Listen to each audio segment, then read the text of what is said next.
Chapter 3. The Obedience Class. When Marley was 6 months old, Dr. J, the animal doctor, told us about an obedience class. We loved Marley very much, but he wasn't an obedient dog. Every day he got bigger and stronger, and he didn't listen to us. He jumped up on us. He grabbed things in the house and chewed them. When I bought flowers for Jenny, Marley ate them. We met the teacher of the obedience class. She had a cold face, and she didn't smile. "There are no bad dogs," she said, "but there are some very weak people." The class was every Tuesday evening. We put Marley into the car and drove to the first class. When Marley saw the other dogs, he got very excited. A party! He jumped out of the car. I ran after him, but I couldn't catch him. Marley sniffed every dog before I caught his leash. "Take that dog back to his place in the line," said the teacher. "Who is going to be his boss, you or your wife?" "I am," I said. "Me too," said Jenny. "No," said the teacher. "A dog can only have one boss." "Okay," said Jenny. "I'll do it." The other dogs sat quietly in a line. Jenny took Marley to his place. I stood and watched. Suddenly, Marley saw another dog at the end of the line. That dog looked interesting. He started to pull Jenny. She tried to stop him, but she couldn't. Marley was stronger than Jenny, so he pulled her to the other dog. Then he sniffed around it. "That dog thinks he's the boss," said the teacher coldly. She started to teach the class, "Sit," and "Down." "Sit," Jenny told Marley. But Marley didn't want to sit. He jumped up and put his paws on Jenny. After the class, the teacher said, "You have to be strong with that animal. You're the boss. Show him that." When we got home, Jenny said, "You can take Marley to the class next week." The next Tuesday, Marley and I went back to the class. Jenny stayed at home. In the car, I said to Marley, "I'm the boss. You're not the boss. I'm the boss. Do you understand?"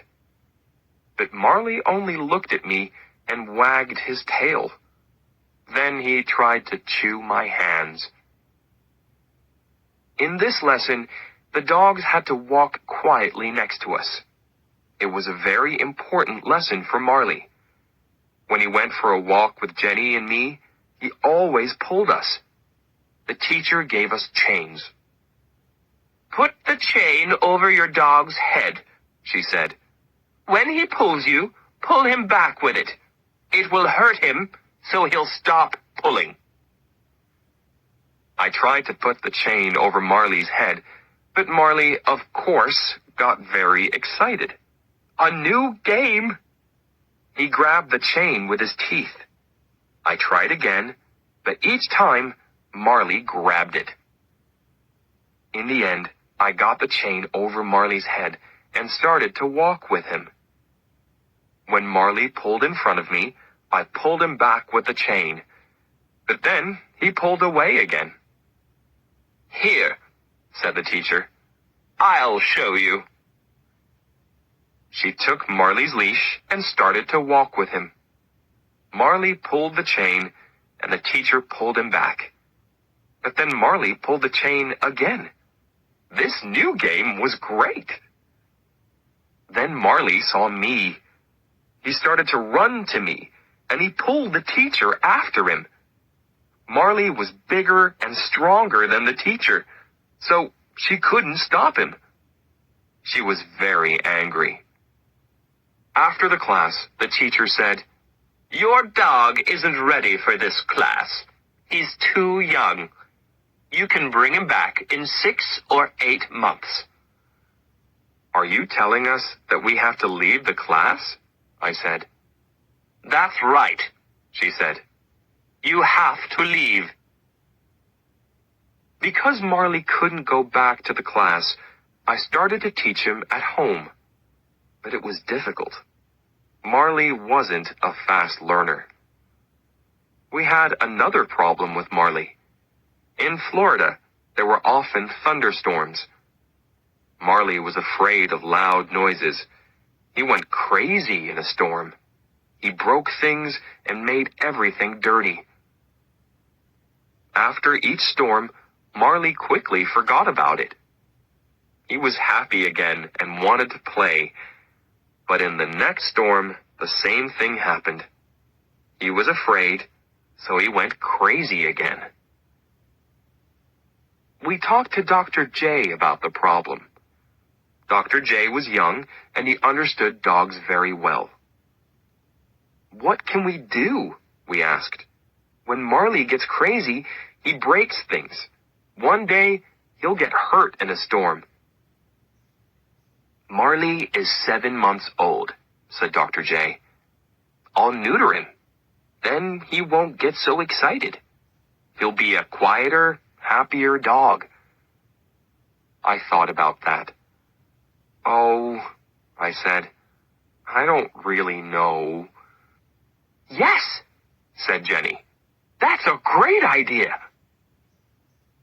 "Bring Marley here on your way to work," said Dr. J. "It doesn't take long. He'll be ready by the afternoon. You can get him again on your way home." A week later, we took Marley to Dr. J. Marley ran from the house and jumped into the car.